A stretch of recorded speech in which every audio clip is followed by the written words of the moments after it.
पंडित जी महाराज घर को छोड़ करके आज जंगल में मरने के लिए जा रहे हैं। गृहं त्यक्त्वा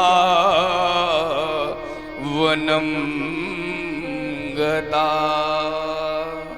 आज पंडित जी महाराज घर को छोड़ करके जंगल में मरने के लिए जा रहे हैं। क्यों? क्योंकि जंगल में मरने के लिए इसलिए जा रहे हैं क्योंकि घर में कोई संतान नहीं है।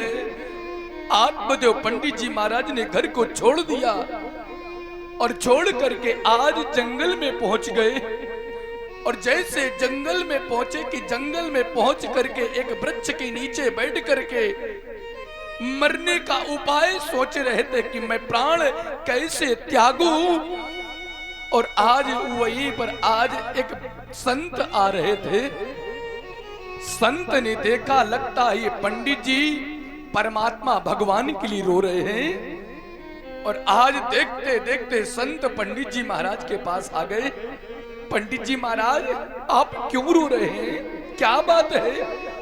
पंडित जी महाराज ने संतों के चरणों को पकड़ लिया। महाराज आज मैं बिलख बिलख करके रो रहा हूं तो केवल मैं अपने संतान के लिए रो रहा हूं। मेरे घर में कोई संतान नहीं है और आज मैं मरने के लिए इस घनघोर जंगल में आ गया हूं।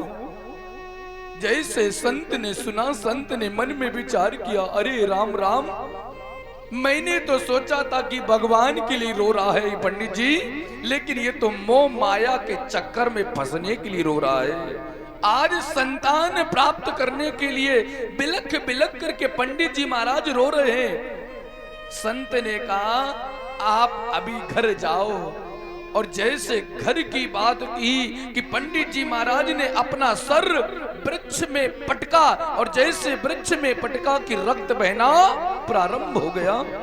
संत ने पकड़ लिया, पंडित जी महाराज आप ये क्या कर रहे हैं? आप अगर अपने प्राण छोड़ देंगे हमारे सामने तो ब्रह्म हत्या का दोष लग जाएगा, इसलिए आप हमारे सामने प्राणों को मत त्यागिए। पंडित जी महाराज कह रहे हैं अगर मेरे घर में कोई संतान नहीं हुई तो मैं अपने प्राण त्याग दूंगा। संत घबरा गए।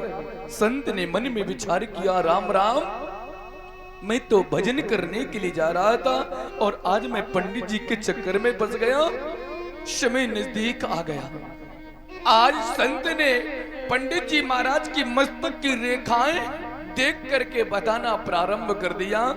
पंडित जी आपकी मस्तक की रेखाएं कह रही हैं कि आपके घर में एक वर्ष नहीं, आपकी मस्तक की रेखाएं कह रही हैं कि आपके घर में 7 जन्मों तक पुत्र नहीं होगा। आपके घर में एक जन्म को तो छोड़ो, तुम्हारी मस्तक की रेखाएं कह रही हैं कि 7 जन्मों तक पुत्र नहीं होगा। पंडित जी महाराज ने जैसे आज संत के मुख से ये सुना, सुनते ही आज जोर से सर पटका और जैसे सर पटका की रक्त बहना प्रारंभ हो गया। आज पंडित जी महाराज हाथ जोड़ करके संत के सामने खड़े होकर के कहना प्रारंभ कर दिया, महाराज मैं एक जन्म के लिए रो रहा था, आपने तो मेरे जीवन के 7 जन्मों के बारे में बता दिया। जैसे आज पंडित जी महाराज ने कहा संत बड़े परमार्थी होते हैं, संत बड़े दयालु होते हैं। आज संत ने कहा पंडित जी चिंता मत करो, झोली से फल निकाला और फल निकाल करके आज पंडित जी को दिया। पंडित जी ये फल लो और फल ले जाकर के अपनी धर्मपत्नी को ये फल खिला देना। भगवान चाहेंगे, ठाकुर जी चाहेंगे तो तुम्हारे घर में भी 9 महीने के बाद किलकारियां होंगी। आज संत ने फल दे दिया पंडित जी को। पंडित जी फल लेकर के दौड़े दौड़े अपने घर आए। आज अपनी पत्नी धुंधली को बुलाया, अरे सुनती हो? धुंधली बाहर निकल करके आई और जैसे बाहर निकल करके आई देखा कि पंडित जी फल लिए हुए हैं। अरे ये फल किसके लेकर के आए हो?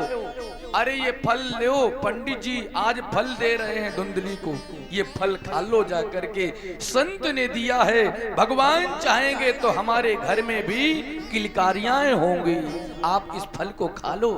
आज बड़े भाव के साथ फल ले लिया धुंधली ने।